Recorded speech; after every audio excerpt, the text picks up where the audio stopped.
रहे कि संगे जी के तीन बहिनिया ओके की चाहिए ना प्यार से लोग गाड़ी सुनेंगे पन सौवन निकाले सटकिया से काम बनाती जीजा है जीजा खिसुना ये जीजा करम नतीजा आयल बारा ससुराली में अरे आयल बारा ससुराली में जीजा के मतलब ई न होला पन सौवन निकाली हेलो जीजा के मतलब ई न होला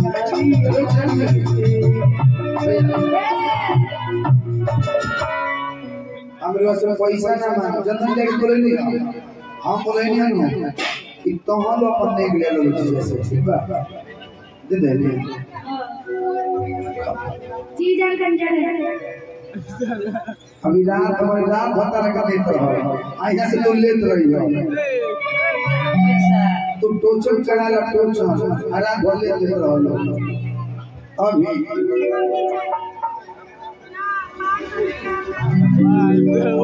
कि जहां के दिन को पापा अति लुका जाना लगे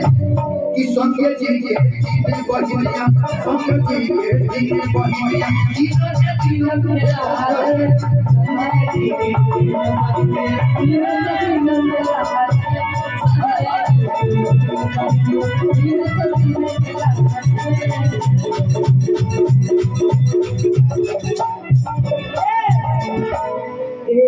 सुते हाथे बांधे एको न भागे तैयार है एको सुते हाथे बांधे एको भागे तैयार है एको हमरा भैया संगे एको हमरा भैया संगे तैयार है एको हमरा भैया संगे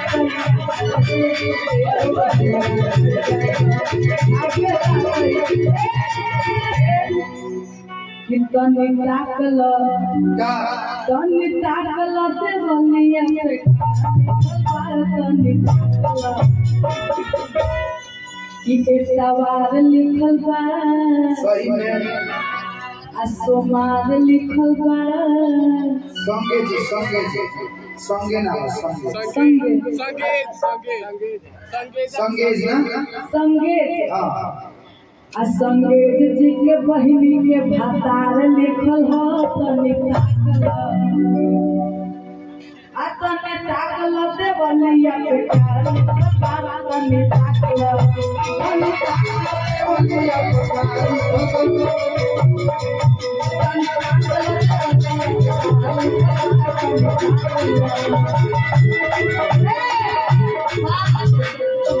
सवाल लिखल बा सवाल लिखल बा सवाल लिखल बा संगे जी के बहिनी के भातार लिखल बा तनी ताकल ते बलिया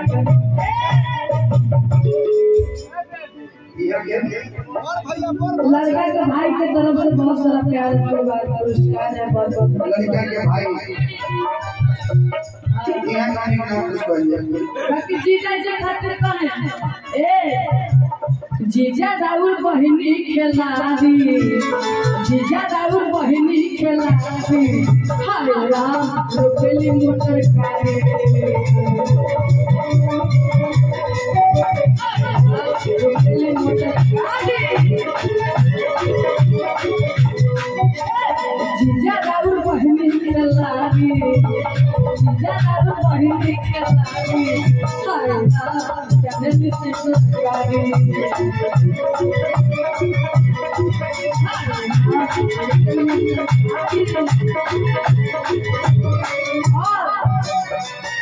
का देख के लाए संग जीजा तोहर बहिनी छीना कि का देख के लाए संग जीजा तोहर बहनी खेला अगू मेरी गलियां खोजेली